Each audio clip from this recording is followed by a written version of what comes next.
नमस्कार, डेली 24 भारत देख रहे हैं आप। मैं हूं आपके साथ साहिल धुलिया। बुलेटिन की शुरुआत करेंगे। दिल्ली में आज महान क्रांतिकारी चंद्रशेखर आजाद का बलिदान दिवस श्रद्धा और सम्मान के साथ मनाया जा रहा है। इस अवसर पर पूरे देश में उन्हें याद करते हुए उनके अद्वितीय साहस, देशभक्ति और बलिदान को नमन किया गया। नरेंद्र मोदी ने भी सोशल मीडिया मंच एक्स पर भावपूर्ण श्रद्धांजलि अर्पित करते हुए उन्हें भारत माता का वीर सपूत बताया। उन्होंने कहा कि आजाद ने अपने अदम्य साहस और दृढ़ संकल्प के बल पर देश को स्वतंत्र कराने के लिए अपना सर्वस्व समर्पित कर दिया। उनका जीवन त्याग, संघर्ष और राष्ट्रभक्ति की मिसाल है, जो आने वाली पीढ़ियों को हमेशा प्रेरित करता रहेगा। ऐसे महान योद्धा का योगदान सदैव स्मरणीय रहेगा और देशवासी उनके बलिदान को कभी नहीं भूलेंगे। तो प्रधानमंत्री नरेंद्र मोदी ने भी एक्स हैंडल पर श्रद्धांजलि अर्पित की।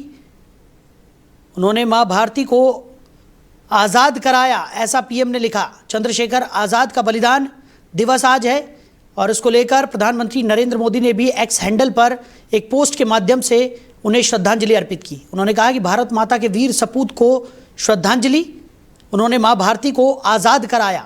उधर राजधानी की सड़कों पर एक बार फिर आइकॉनिक डबल डेकर बसों की वापसी हो रही है। मुख्यमंत्री रेखा गुप्ता ने ऐतिहासिक विजय चौक से इन इलेक्ट्रिक ओपन टॉप बसों को हरी झंडी दिखाकर रवाना किया। तो ये पहल दिल्ली सरकार के पर्यटन बूस्ट और सस्टेनेबल मोबिलिटी विजन का हिस्सा है, जिसके तहत राजधानी के प्रमुख राष्ट्रीय स्मारकों को एक नए आकर्षक अंदाज में दिखाया जाएगा। ये डबल डेकर बसें पूरी तरह इलेक्ट्रिक हैं, यानी जीरो एमिशन, कम शोर और पर्यावरण के अनुकूल संचालन।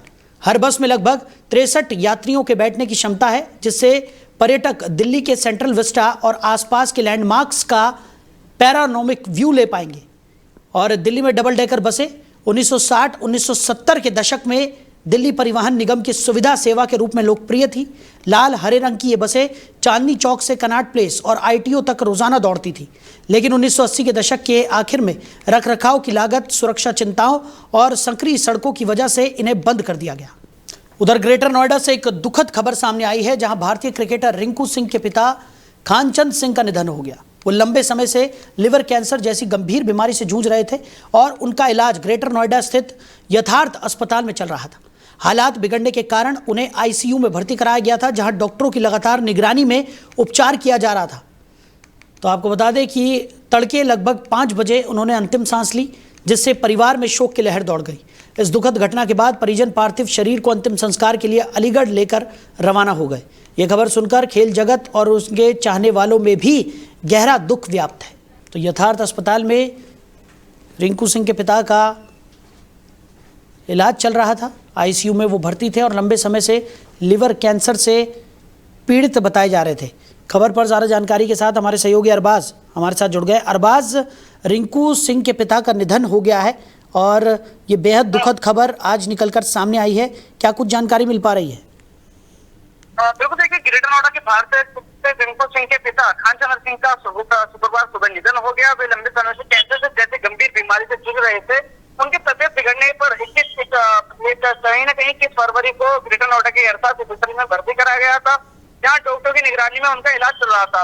परिजनों के मुताबिक इलाज के दौरान उनकी हालत लगातार नाजुक बनी हुई थी। शुक्रवार सुबह 5 बजे उन्होंने अस्पताल में अंतिम सांस ली। ग्रेटर नोएडा एहसास में उन्होंने अंतिम सांस ली। पिता के निधन की खबर मिलते ही परिवार में शोक की लहर दौड़ गई है। इस दुखद घटना से रिंकू सिंह और उनके परिजनों पर रो रो का बुरा हाल है। जी बिल्कुल, और जिस तरीके से क्रिकेटर रिंकू सिंह की बात करें तो उनके मैच पर भी इसका काफ़ी ज़्यादा प्रभाव पड़ा है और पिता के निधन के बाद अब उनका जो अंतिम संस्कार है वो अलीगढ़ में होने जा रहा है, जिसको लेकर जो परिजन थे रिंकू सिंह के, उनके पिता के पार्थिव शरीर को लेकर अलीगढ़ के लिए रवाना भी हो गए थे। कब उनका अंतिम संस्कार होगा, क्या कुछ जानकारी मिल पा रही है? फिलहाल देखिए, बात की जाए रिंकू सिंह की तो काफी जो सबसे ज्यादा असर पड़ा है वो रिंकू सिंह पे पड़ा है, क्योंकि T20 वर्ल्ड कप भी कहीं ना कहीं चल रहा है। उसको छोड़कर ये रिंकू सिंह यहाँ पर आए थे ग्रेटर नोएडा में यथार्थ हॉस्पिटल में 21 जनवरी को फरवरी को माफी चाहूंगा भर्ती कराया गया था उनके पिताजी को, खानचंद्र को। और कहीं ना कहीं बात की जाए क्योंकि उनका पूरा परिवार है वो अलीगढ़ से रहने वाला है, तो कहीं ना कहीं अलीगढ़ में ही उनको लेकर जाएंगे और वहीं पर उनका अंतिम संस्कार किया जाएगा। बेटे रिंकू सिंह को क्रिकेट यात्रा में हमेशा उनका हौसला बढ़ाते रहे हैं।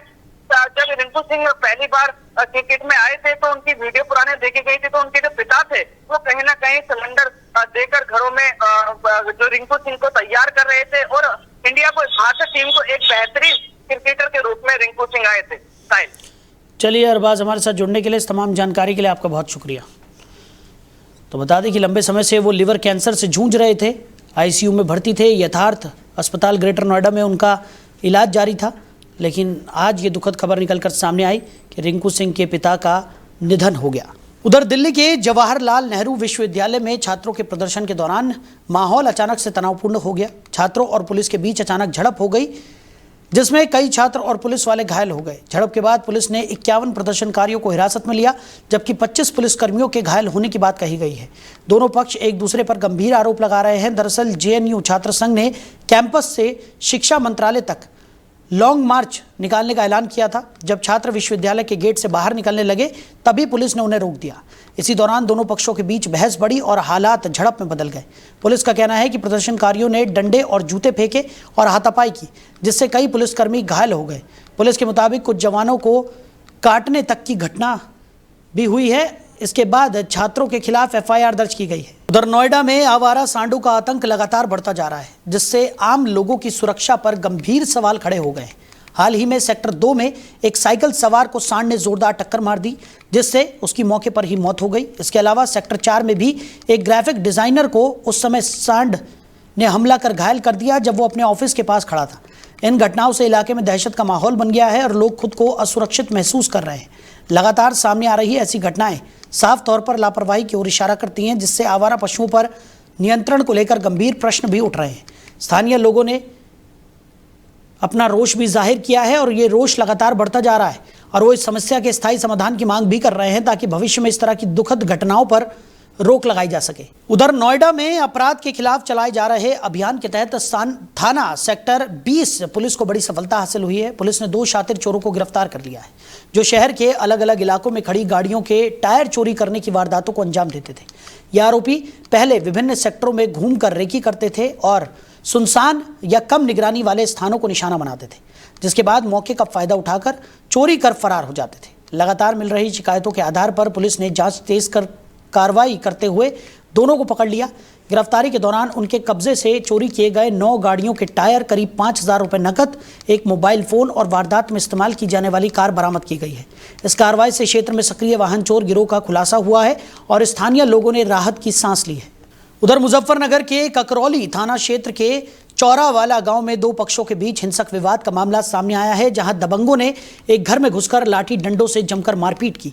इस घटना से इलाके में अफरा तफरी का माहौल बन गया और लोगों में डर फैल गया।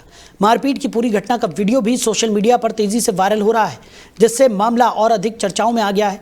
पीड़ित पक्ष ने आरोप लगाया है कि दबंगों ने न सिर्फ मारपीट की, बल्कि छेड़खानी जैसी गंभीर हरकतें भी की। घटना की सूचना मिलते ही पुलिस मौके पर पहुंची और घायलों को तुरंत अस्पताल में भर्ती कराया गया, जहां उनका इलाज जारी है। पीड़ित परिवार ने थाने में पहुंचकर आरोपियों के खिलाफ शिकायत दर्ज कराई है। मामले को लेकर जांच शुरू कर दी गई है और क्षेत्र में स्थिति को नियंत्रित रखने के लिए पुलिस सतर्कता बरत रही है। वहीं मुजफ्फरनगर में उस समय अफरा तफरी मच गई जब बुढ़ाना कोतवाली क्षेत्र में बीच सड़क पर एक कैंटर में अचानक से आग लग गई और देखते ही देखते वाहन धू-धू कर जलने लगा। प्रारंभिक जानकारी के अनुसार कैंटर के कैबिन में शॉर्ट सर्किट के कारण आग लगी, जिसने कुछ ही समय में विकराल रूप धारण कर लिया। उस समय चालक पेपर मिल में गत्ता उतारकर वापस लोनी की ओर लौट रहा था। आग लगते ही चालक ने स्थिति की गंभीरता को समझते हुए तुरंत कूदकर अपनी जान बचाई। घटना की सूचना मिलते ही दमकल विभाग की टीम मौके पर पहुंची और कड़ी मशक्कत के बाद आग पर काबू पाया। इस दौरान सड़क पर कुछ समय के लिए यातायात भी प्रभावित रहा। गनीमत रही कि इस हादसे में कोई जनहानि नहीं हुई, लेकिन वाहन पूरी तरह जलकर क्षतिग्रस्त हो गया। पुलिस मामले की जांच में जुटी है और आग लगने के कारणों की विस्तृत पड़ताल की जा रही है। आपका नाम? गुलफाम। है गुलफाम। गुलफाम, कहाँ के रहने वाले हैं आप? मैं लोनी का हूँ। आप कहाँ से कहाँ जा रहे थे फिलहाल? मुजफ्फरनगर मुजफ्फरनगर से आ रहे थे वहाँ से। क्या हुआ आपकी गाड़ी में? गाड़ी शॉर्ट हुई है, नीचे से आग पकड़ दी तुरंत, एकदम बहुत तगड़ी आग लगी। अब आप कहाँ से कहाँ जा रहे थे? अब लोनी जा रहे थे। आपका नाम? गुलफाम। है गुलफाम। गुलफाम। उधर नोएडा के सेक्टर 44 स्थित एमआईटी इंटरनेशनल स्कूल से एक बेहद गंभीर लापरवाही का मामला सामने आया है, जिसने स्कूल प्रबंधन और परिवहन व्यवस्था पर सवाल खड़े कर दिए। जानकारी के अनुसार यूकेजी का एक मासूम बच्चा स्कूल बस में ही सो गया था, जिसे सुबह उसके माता पिता ने सामान्य रूप से बस में बैठाया था। स्कूल पहुंचने पर जब अन्य बच्चों को उतारा गया, तब सोते हुए बच्चे पर किसी की नज़र नहीं पड़ी और बस को सीधे पार्किंग में खड़ा कर दिया गया। हैरानी की बात यह रही कि बच्चा करीब 6 से 7 घंटे तक बस के अंदर बंद रहा। दोपहर में जब बच्चा घर नहीं पहुंचा तब परिजनों को चिंता हुई और उन्होंने उसकी तलाश शुरू की। काफ़ी देर बाद पता चला कि बच्चा स्कूल से करीब 25 किलोमीटर दूर खड़ी बस के अंदर मिला। इस दौरान बच्चा सुबह से दोपहर तक उसी हालत में बंद रहा, जिससे किसी बड़े हादसे की आशंका बनी रही। इस घटना ने स्कूल प्रशासन और बस स्टाफ की गंभीर लापरवाही को उजागर कर दिया है। अगर समय रहते बच्चे का पता नहीं चलता तो स्थिति और भी भयावह हो सकती थी। परिजनों में इस घटना को लेकर गहरा आक्रोश है और जिम्मेदारों के खिलाफ कड़ी कार्रवाई की मांग भी की जा रही है। उधर मुजफ्फरनगर के शाहपुर थाना क्षेत्र स्थित मेन रोड पर उस समय हड़कंप मच गया जब एक जनरेटर के गोदाम में अचानक से आग लग गई। शुरुआती जानकारी के अनुसार शॉर्ट सर्किट के कारण यह आग लगी और देखते ही देखते आग ने विकराल रूप भी धारण कर लिया, पूरे गोदाम को अपनी चपेट में ले लिया। आग इतनी तेज थी कि आसपास के लोगों में अफरा तफरी का माहौल बन गया और धुएं का गुबार दूर तक दिखाई देने लगा। इस घटना में गोदाम मालिक को लाखों रुपए का नुकसान हुआ है, क्योंकि अंदर रखे जनरेटर और अन्य सामान जलकर राख हो गए। सूचना मिलते ही दमकल विभाग की कई गाड़ियां मौके पर पहुंची और कड़ी मशक्कत के बाद आग पर काबू पाया गया।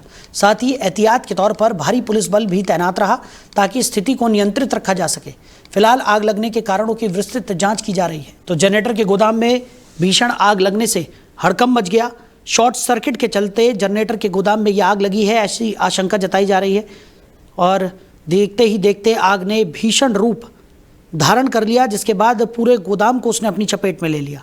तो गोदाम में आग लगने से आसपास अफरा तफरी का माहौल बन गया। दमकल विभाग को सूचना दी गई, मौके पर दमकल की गाड़ियां पहुंची और आग पर काबू पाने के प्रयास में जुट गई।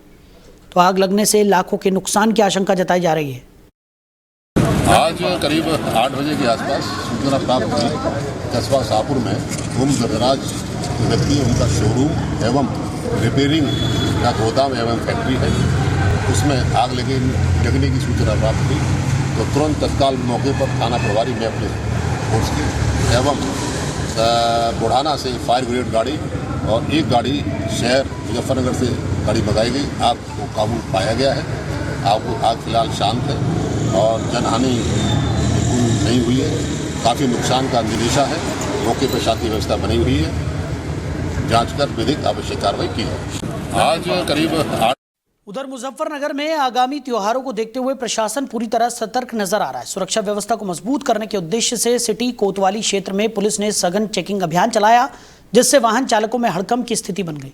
इस अभियान के तहत 2 पहिया और 4 पहिया वाहनों को रोककर गहन जांच की गई। विशेष रूप से शराब पीकर वाहन चलाने वालों पर कार्रवाई के लिए ब्रीथ एनालाइजर के माध्यम से जाँच की गई, जिसमें चालकों की सांस की जांच कर नशे की स्थिति का पता लगाया गया। यह अभियान उच्च अधिकारियों के निर्देशों के तहत चलाया गया ताकि त्योहारों के दौरान किसी भी प्रकार की अव्यवस्था या दुर्घटना को रोका जा सके। पुलिस की इस सख्ती से आम जनता में सुरक्षा का संदेश गया है, वहीं नियमों का उल्लंघन करने वालों में भय का माहौल देखा गया।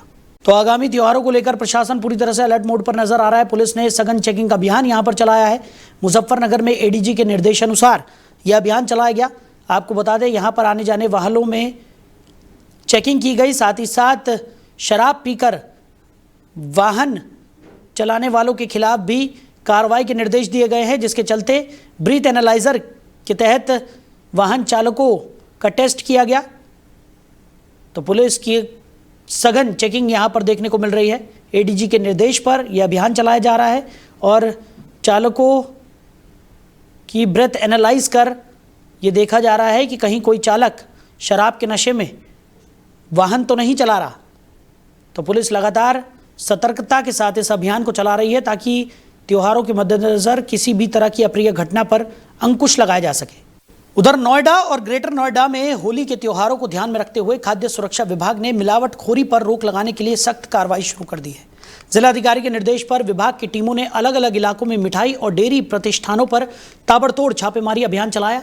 इस दौरान ग्रेटर नोएडा के SNZ प्लाजा स्थित हीरा स्वीट्स और इकोटेक 3 उद्योग विहार में स्थित प्रकाश स्वीट्स एवं नमकीन यूनिट से दाल और खोया के नमूने लिए गए।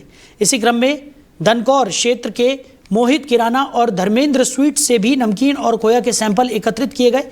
नोएडा के सेक्टर 49 बरौला स्थित बीकानेर स्वीट से कलाकंद, अग्रवाल स्वीट से बेसन के लड्डू, साथ ही सेक्टर 63 के वृंदावन स्वीट से गुजियों के नमूने लिए गए। इसके अलावा दादरी रेलवे रोड पर स्थित शिव डेयरी से घी का सैंपल लेकर कुल 8 नमूनों को जांच के लिए प्रयोगशाला भेजा गया है। इस अभियान का उद्देश्य त्योहार के दौरान लोगों को शुद्ध और सुरक्षित खाद्य सामग्री उपलब्ध कराना है।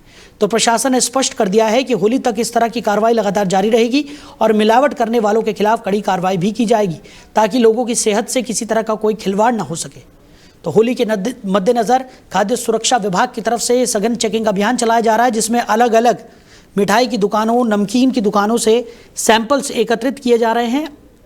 और खाद्य सुरक्षा विभाग का साफ तौर पर कहना है कि होली तक यह अभियान लगातार जारी रहेगा, जिससे कि ये सुनिश्चित हो सके कि लोगों को जो खाद्य सामग्री मुहैया कराई जा रही है पूरी तरह से शुद्ध हो और लोगों तक सही सामग्री पहुंचे। तो अलग अलग जगहों पर जाकर अलग अलग दुकानों से ये सैंपल जुटाए गए हैं, जिन्हें प्रयोगशाला जांच के लिए भेजा गया है। अब जांच रिपोर्ट आने के बाद आगे की कार्रवाई खाद्य विभाग की तरफ से की जाएगी। तो खाद्य सुरक्षा विभाग की ये सघन चेकिंग अभियान लगातार तेजी के साथ आगे बढ़ता हुआ नजर आ रहा है। उधर हापुड़ में भी खाद्य सुरक्षा विभाग ने मिलावटखोरों के खिलाफ बड़ी कार्रवाई करते हुए सख्त रुख अपना लिया है। जांच के दौरान गुरुदेव मावा भंडार पर छापेमारी की गई, जहां करीब 10 किलो बर्फी खराब और निम्न गुणवत्ता की पाई गई। दुकान पर घटिया स्तर की मिठाई ग्राहकों को बेची जा रही थी, जिससे लोगों की सेहत पर गंभीर खतरा हो सकता था। जांच के दौरान वहां हरियाणा मार्का प्रतिबंधित घी के खाली डब्बे भी बरामद हुए, जिससे मिलावट की आशंका और मजबूत हो गई। कार्रवाई के तहत टीम ने मौके पर ही करीब 10 किलो मोहन बर्फी को नष्ट कराया ताकि वो बाजार में ना पहुंच सके। साथ ही बर्फी और खोए के नमूने लेकर उन्हें जांच के लिए प्रयोगशाला भेज दिया गया और दुकानदार को नोटिस जारी किया गया। ये पूरी कार्रवाई खाद्य अधिकारी सुनील के नेतृत्व में की गई, जिसमें साफ तौर पर यह संदेश दिया गया कि मिलावट और घटिया खाद्य सामग्री बेचने वालों के खिलाफ सख्ती लगातार जारी रहेगी।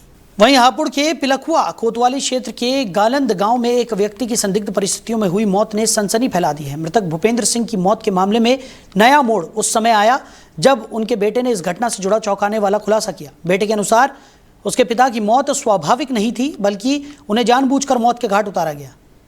उसने आरोप लगाया कि उसकी मां ने ही इस वारदात को अंजाम दिया। बच्चे ने बताया कि जब वो स्कूल से लौटकर घर पहुंचा तो उसने अपने पिता को रस्सी से बंधा हुआ देखा, जिससे उसे पूरी घटना पर संदेह हुआ। इस खुलासे के बाद मामले ने गंभीर रूप ले लिया है और पुलिस ने तत्काल कार्रवाई करते हुए आरोपी पत्नी को गिरफ्तार कर लिया। घटना के बाद इलाके में हड़कंप मच गया है और लोग स्तब्ध हैं।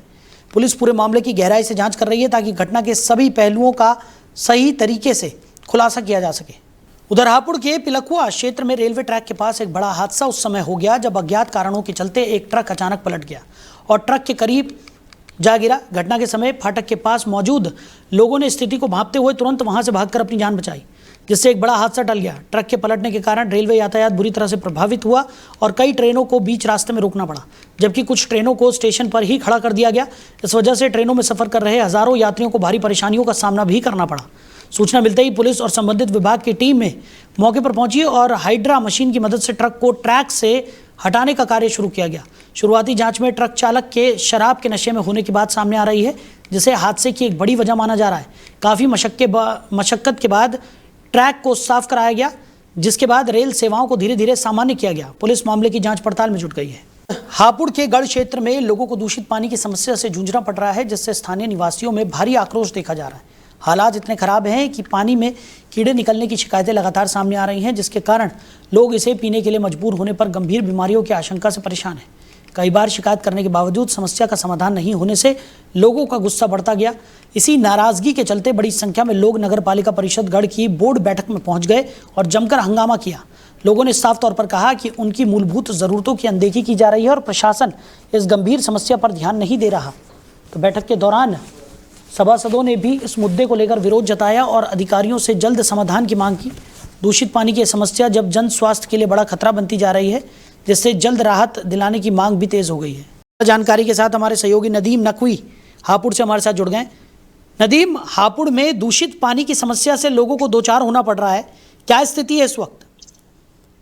जी, आपको बताना चाहूंगा गढ़ नगर के ये वार्ड नंबर 16 का मामला है, जहां पर दूषित पानी को लेकर जो बोर्ड बैठक चल रही थी नगर पालिका की, वहां पर लोग पहुंचे, उन्होंने वहां पर हंगामा किया। उनका आरोप है कि जो दूषित पानी है वह लगातार आ रहा है और पानी में कीड़े भी पड़ रहे हैं। तो इसकी शिकायत वो पहले भी कई बार कर चुके हैं, लेकिन समस्या का कोई समाधान नहीं हुआ, जिसके बाद गुस्साए लोग जो बोर्ड बैठक थी वहां पर पहुंचे और उन्होंने इस बात को लेकर हंगामा किया। जी बिल्कुल, और लगातार नदीम हम देख रहे हैं कि लोगों में आक्रोश जो है वो लगातार बढ़ता जा रहा है, क्योंकि लोग कई बार शिकायत कर चुके हैं और उनकी समस्या का कोई समाधान नहीं हो रहा, और अब ये रोष जो है वो आंदोलन की तरफ भी बढ़ता हुआ नजर आ रहा है। जी बिल्कुल, आपको बताना चाहूंगा, लोगों का कहना है कि जो ये समस्या का समाधान अगर शीघ्र नहीं होता है तो आगे भी एक बड़ा आंदोलन जो है करने के लिए तैयार रहेंगे। उनका आरोप है कि कई बार जो अधिकारियों से भी इस बात को जो शिकायत की जा चुकी है, जो दूषित पानी लगातार आ रहा है, लेकिन समस्या का समाधान बिल्कुल नहीं हो पा रहा है। जो उनकी समस्या है वो जस की तस बनी हुई है, जिसको लेकर उन्होंने जो है जो नगर पालिका की बोर्ड बैठक थी उसमें जो है जमकर हंगामा किया। चलिए नदीम, हमारे साथ जुड़ने के लिए, इस तमाम जानकारी के लिए आपका बहुत शुक्रिया। तो शिकायत के बाद भी लोगों की समस्या का समाधान न होने पर अब लोगों का रोष बाहर आता हुआ नजर आ रहा है।